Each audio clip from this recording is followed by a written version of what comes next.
Hola, mi nombre es Patricia Martel Sarabia, estudiante de la Facultad de Derecho de la Universidad Privada San Juan Bautista, actualmente del sexto ciclo, alumna el doctor César Arturo Muñante Sigües.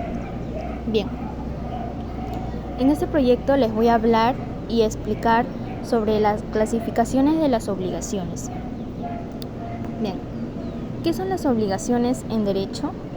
¿Es algo tan simple como obligarte a hacer una cosa por otro? ¿Cuáles son las clasificaciones de las obligaciones? No te preocupes, porque aquí vamos a ver qué son las obligaciones y las clasificaciones que existen en nuestro ordenamiento. Así que vamos a verlo. Bueno, empecemos con lo más básico. ¿En qué consisten las obligaciones? Las obligaciones van a ser aquellos vínculos jurídicos en los que una determinada persona conocida como deudor se encuentra obligada a realizar una determinada prestación a favor de otra que denominaremos acreedor. Vamos a verlo con un ejemplo. María le alquila un departamento a Diego con la firma de contrato de arrendamiento. Ambos adquieren unas obligaciones. En el caso de María, ella va a tener la obligación de darle las llaves del departamento a Diego. De la misma forma, Diego tendrá la obligación de pagar todos los meses a María una cantidad de dinero que hayan acordado. Bueno, ahora que ya tenemos clara lo que son las obligaciones, vamos a las clasificaciones de esta, que se dividen en 4. Por su fuente, tenemos a las obligaciones que nacen de la ley y obligaciones que nacen de un acto jurídico. Por la naturaleza de su prestación tenemos a la obligación de dar, obligación de hacer y obligación de no hacer. Por la pluralidad de objetos tenemos a las obligaciones conjuntivas, obligaciones facultativas y obligaciones alternativas.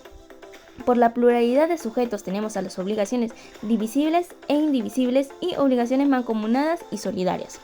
Por la naturaleza de su prestación, la obligación de dar. Ahora el concepto de este se caracteriza porque la parte deudora debe cumplir su prestación en entregar una cosa.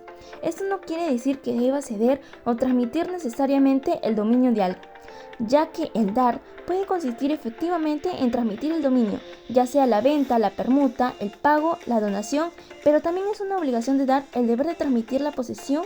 Por ejemplo, el arrendatario puede constituir un derecho real como ceder una cosa. Ahora pasemos a las obligaciones de hacer. Bueno, básicamente podemos definir las obligaciones de hacer como aquellas que implican la realización de una actividad específica por parte del deudor.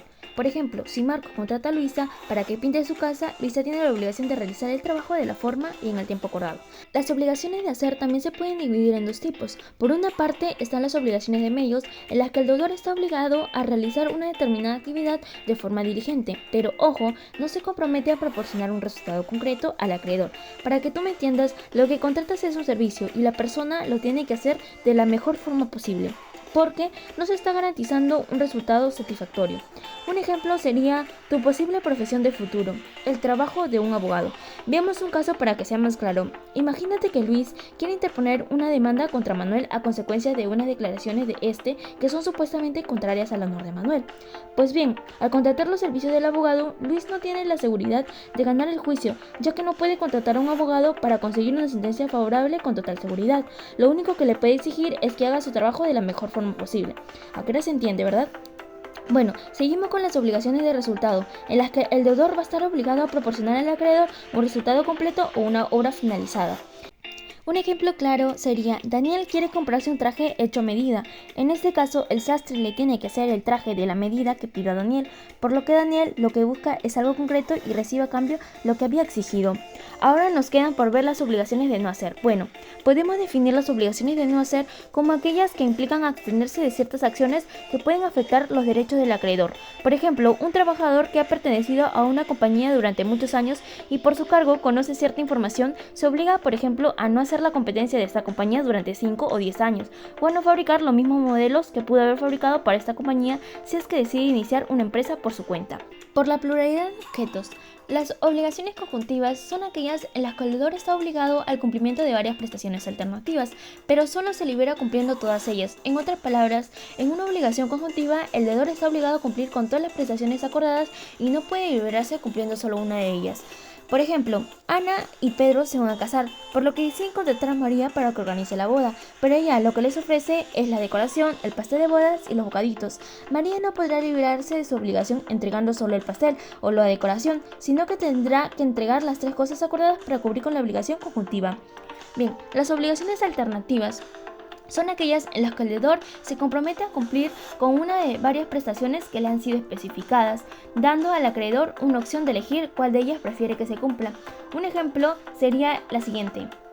Juan le debe a Pedro una deuda de 1.500 soles.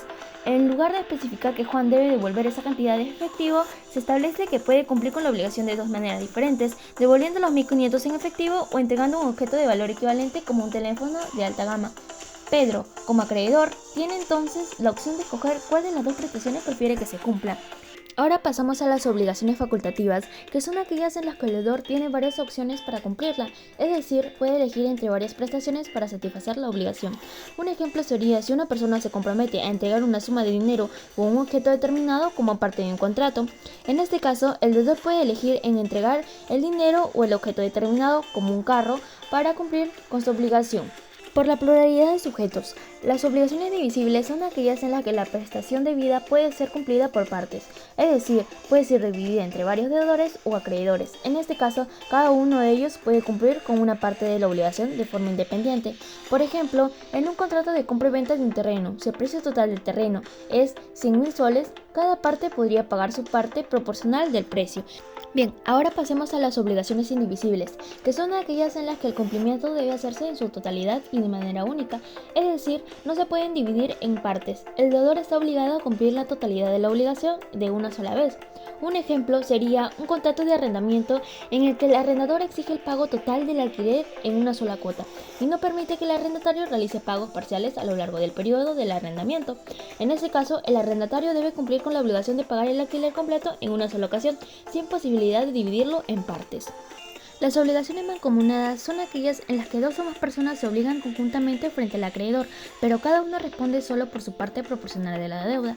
Es decir, el acreedor puede exigir el cumplimiento de la obligación a cualquiera de los deudores, pero este solo estará obligado a pagar su parte correspondiente. Por ejemplo, si dos personas adquieren un préstamo de 10.000 soles cada una, de forma mancomunada, ambas son responsables de pagar la deuda total, pero cada una responde solo por la mitad de la misma. En cambio, las obligaciones solidarias son aquellas en las que dos o más personas se obligan conjuntamente frente al acreedor, pero cada uno responde por su totalidad de la deuda.